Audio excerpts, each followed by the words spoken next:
on a installé la ventilation. La brumisation a été installée cette année. La ventilation avait déjà amélioré en période de forte chaleur pour les vaches, mais il manquait encore quelque chose pour arriver à les laisser répartis sous tout le bâtiment. Parce que sinon les vaches se mettaient sous la partie vraiment où il y avait quelques courants d'air. Donc là, les vaches se répartissent, elles sont beaucoup mieux. L'an dernier, même avec la ventilation, elles tiraient la langue. Là, les vaches, elles sont bien et continuent de manger. On a installé 6 ventilateurs à 15 mètres d'intervalle chacun dans les 2 couloirs. Donc un à l'arrière du couloir de ventilation, un entre le couloir entre 2 logettes. On a privilégié la brumisation autour du robot déjà pour limiter les mouches.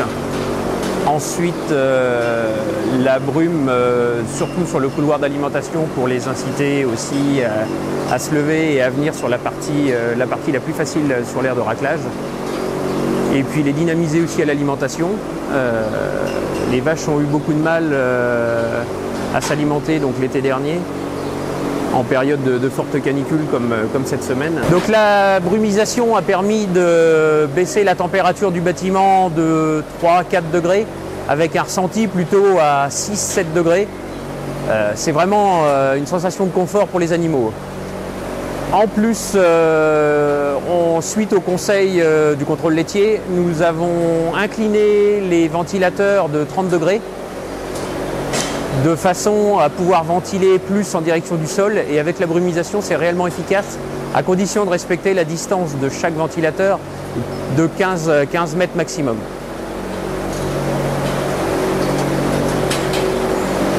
Donc la brumisation a permis de limiter les mouches aussi sous le bâtiment, donc les vaches sont beaucoup moins agacées, donc des vaches beaucoup moins stressées aussi. Et au niveau du robot, avec la brumisation dans chaque couloir, il n'y a plus du tout de mouches à l'intérieur du robot.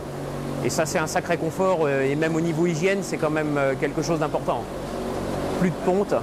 Bon, au jour d'aujourd'hui, l'élevage, on va dire qu'il est bien équipé pour passer les périodes de canicule. Il y a encore quelques investissements nécessaires qu'on a prévus, faire un bardage amovible de façon à gérer en fonction des montées en température, vraiment l'adapter au sens du vent et en fonction des périodes. La montée en température continue de faire chuter quand même les volumes de lait, mais on limite la dégradation et ça permet de garder la santé animale aussi. C'est ce qu'on a surtout voulu privilégier avec la brumisation. La chute de lait, on l'a, moins importante, mais on l'aperçoit quand même. Par contre, la santé animale, on la privilégie et c'est vraiment elle qu'il faut conserver parce que les canicules de 4 à 5 jours sont beaucoup trop importantes. C'est beaucoup trop dur pour une vache de résister à 2 jours. Elle le supporte. 4 à 5 jours comme on va passer encore ici, ça va vraiment être trop dur pour elle, et au niveau insémination, fertilité, il y a des grosses difficultés qui arrivent derrière. Quand on voit déjà les vaches à l'aise et avec un confort comme là, c'est quand même agréable. C'est beaucoup plus agréable à voir qu'un troupeau tout entassé d'un bout du bâtiment.